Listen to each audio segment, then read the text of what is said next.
Zdravím vás u dnešného videa o vysokej...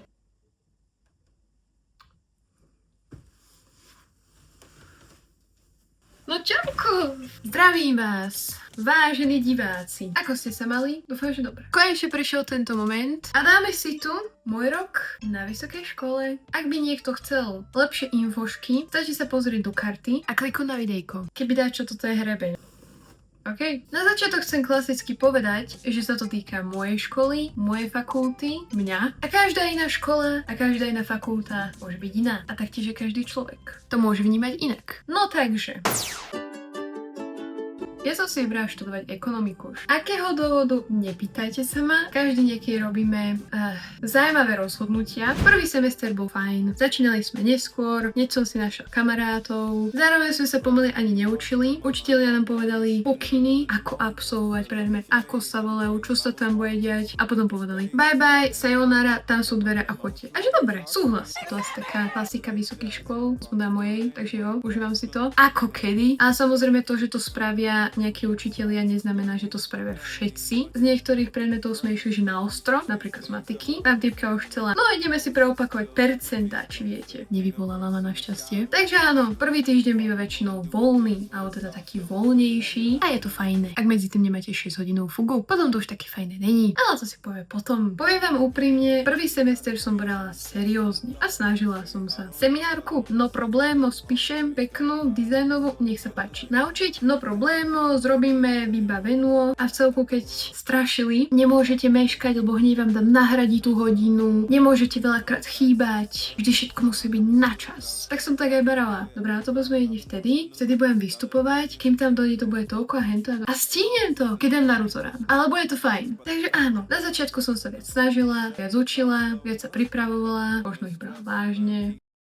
A nebol to, že stres, ale taký rešpekt som mala voči tomu. Takže z tejto stránky bolo všetko fajné, lenže potom došla facka od reality, taká porádna. To sa nedá nazvať fackou, to keby niekto zoberieš ventilátor a takto trestne do mňa, tak by som to nazvala. A to som tomu ešte trošku ubrala. No a jednou z tých faciek bol ten systém, fungovanie. To nie je, že vy máte EduPage, keď tak nainštalujete niečo, keď ste online a voláte. Ne. Každý učiteľ chcel svoju apku. Iba tam posielam poznámky, zadania, blbosti. Druhý učiteľ povie, ja to zase posielam na tú stránku. Každý učiteľ si proste materiály posielal inde. Samozrejme nie, že teraz každý mal svoju vlastnú stránku, to ne, ale že máte ich viacej a každý si vybraný. No chápeme sa. Neviem, kto tej stránky programoval, mohol by si vyskúšať, tak trošičku to upraviť, že aby sa v tom človek vyznal. Takže prvý semester ako velice nový prváčik som prežívala s umelou inteligenciou. Sme sa takže objímali. Takže keď tam nastúpite, dostanete minimum informácií a všetko si väčšinou musíte pozisťovať sami. A to bola taká ťažba na tom. Proste učitelia na výške už predpokladajú, že ste dospelí, že nie ste deťurence a že si musíte porobiť, pozisťovať alebo že to už viete. A naozaj vám to nedajú takto na podnose, že na tu máš, informuj sa. Akože možno sú nejaké k tomu papiere, ale ja som to nečítala. Takže asi trošku moja chyba. Takže toto bola taká prvá facočka. A toto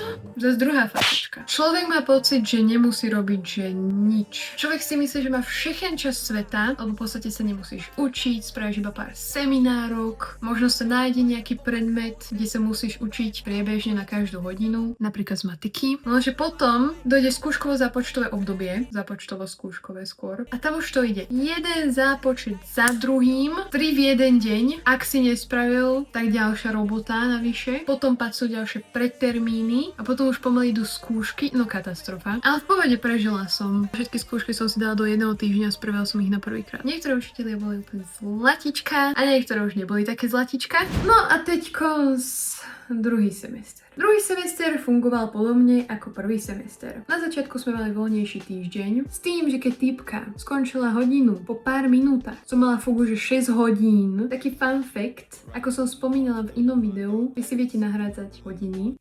Prvú vytiacu hodinu som si nahradila, lebo komu sa chce, že áno. A týpek bol s tým, že v pohode, takže asi všetko bolo v pohode. No a asi taký jediný rozdiel v tomto semestri oproti prvému bolo to, že už som približne vedela, ako funguje tá škola, aj stránky, apky, všetko. Ak bol na začiatku nejaký rešpekt a stres, tak oni prosím pekne zbalili kufre a doteraz sú niekde na dovolenke v Dubaji a asi sa nechcú vrátiť. Tento semester bol podľa mňa o dosť ťažší ako prvý, keďže každý jeden predmet bolo počítanie a to som ani nemala matiku a jediný predmet, kde sme nepočítali, bola angličtina. Wow, prekvapenie. A presne v tomto semestri všetko opadlo zo mňa a najviac vyčilovaná som bola. Ako neviem úplne, že čo sa tam akože pokazilo, ale trošku asi to, že som sa už od začiatku chcela učiť priebežne, lenže som nemala žiadne poznámky, tie som začala získať možno tak v strede semestra.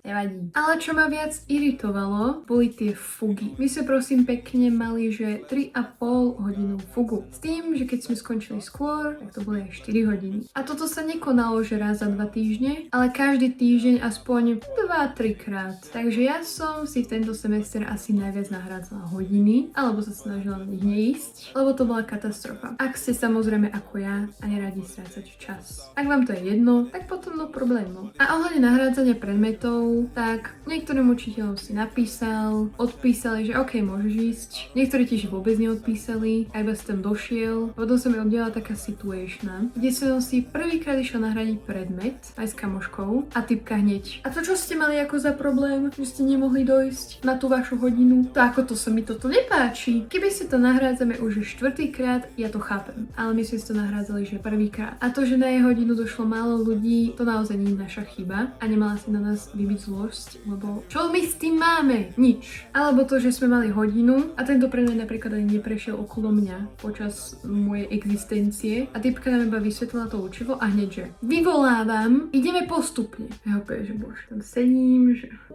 no tak ako, no, tak som povedala zle a typka hneď na mňa vybehla, že proste ja neviem, že som to nepochopila na prvýkrát z tých jej čarbancov na tej tabuli. Vysoká škola z ocelí, hej? Takže na tomto semestri ma viac iritovali tie fugy, niektoré učitelia a celku nejaký ten prístup a takéto vecičky, viac ako tie predmety. Sice to bolo, že počítanie, ale viac som si to normálne užívala, jak ten prvý semester a aj keď to bolo ako ťažšie, to určite, ale aj tak som to viac užívala. A ešte taká vecička, ohľadne skúškového, ak ste perfekcionista, tak toto vie akože naserkať. Nepodarilo sa mi mať skúšky v jeden týždeň ani 2 týždne po sebe, bolo to strašne rozhádzané. Skoro ma išlo, že poraziť, nevadí, pohode. Ale ak porobíte všetky zápočty na prvýkrát a vychytáte rýchlo tie termíny, tak si to nejako možno viete dať pri sebe, ale ako hlavne keď vám typka pošle známku zo zápočtu, ale ešte ju nezapíše do systému a ostatní sa už môžu zapísať na skúšku, lebo tam potrebujete mať zápočet, aby ste sa mohli prihlásiť na niektoré skúšky. A vy len čakáte, pozeráte, ak sa zaplňa ten termín a vy stále, čo už viete výsledok, nemáte zápočet. Systém. Čo sa ešte udialo v tomto semestri, bolo to, že sme si mohli vybrať predmety na ďalší rok, na zimný aj letný semester. Typka to oznámila ešte predtým, ako sme mali hotové zápočty, ako zaujímavé, keď ešte aj nevieš, či prejdeš.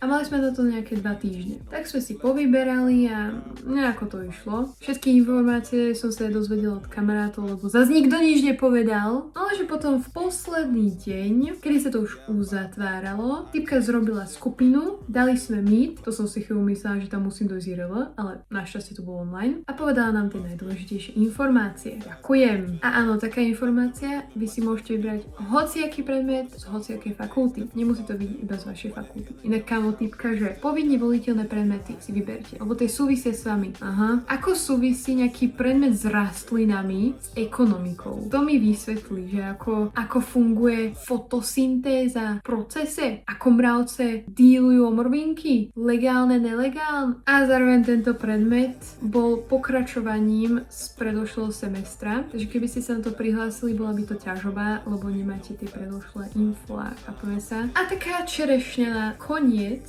tohto semestra bol taký jeden predmet, ktorý kinda nesúvisel s mojím odborom, lebo je aj odbor, čo sa špecifikuje na tento predmet a ten ja nemám. A tam to brali tak seriózne. Kamo, ty si jej na skúšku vypísal nejaké veci a ona, že Ešte nepáčilo sa mi tvoje písmo, zabudol si tam mekčeň, choď do ryti. A túto skúšku väčšina ľudí nevedelo spraviť. Takže také celkové hodnotenie. Prvý semester bol chaotický, lebo si nevedel, ako to fungovalo. A druhý bol chaotický, lebo ja neviem, oni proste mali asi zmetok v hlave všetci. Ale až na týchto pár odchýlok, tieto semestry boli velice že podobné. Ja to nebudem robiť. Takže moja rada na záver je, že učte sa priebežne, nemusíte sa biflovať, stačí si iba pozrieť, čo ste preberali, nejako tomu chápať a potom, keď dojde zápočet alebo skúška, tak si to iba preopakujete, alebo sa to tak naučíte, alebo aspoň už budete vedieť, že what so go a nebudete mať z toho taký stres. A najdôležitejšia vec, keď niečo nespravíte, nie je to žiadna hanba. A čo, keď nespravíte zápočet, skúšku ani na druhý krát, je to stále v pohode a naozaj to není žiadna hanba. Ak si vyberiete školu, ale zistíte, že nie je pre vás, kľudne môžete ísť na inú. To nie je, že teraz tam musíte ostať, musíte tam pretrpieť, nie. Alebo keď máte v hlave, že stratíte rok, nestratíte. Určite máte nejaké skúsenosti z tej školy a zároveň strašne veľa ľudí si to rozmyslí po roku. To nie je iba, že vy. A zároveň, ak si myslíte, že tá škola, ktorú ste si vybrali, je ťažká a nezvládate ju a rozmýšľate, že prestúpite na nejakú ľahšiu, tak vám poviem, že aj na ľahšej škole môžete schytať blbých učiteľov. Ja som na takej ťažšej škole, by som povedala, a učitelia sú prevažne fajn a spravíte to. A potom poznám človeka, čo chodí fakt, že na ľahkú školu, už končí druhý ročník a schytala takú učiteľku, čo je proste nechce dať skúšku. Že tam naozaj dáva také otázky, ktoré musíš mať presne, správne a neviem čo, že strašne to je ťažké a pritom tá škola je ľahká. Takže tu ide naozaj o tých učiteľov, lebo môže byť ťažký predmet a úžasný učiteľ a ľahký predmet a učiteľ, ktorý je úplne na vás zasadnutý alebo no. Takže predtým ako niečo zrobíte, si to dobre premyslíte. A keď tak pozistujte nejaké infošky o tej druhej škole. Takže ja veľmi si dúfam, že sa vám videjko páčilo. Bolo trošku také narýchlo, ale ako za mňa fajn. A samozrejme, keď budete mať nejaké otázočky, píšte do komentárov, odpoviem. A samozrejme nezabudnite dať like, odber, komentár. Ako nima môžete sledovať na Instagrame. A majte sa.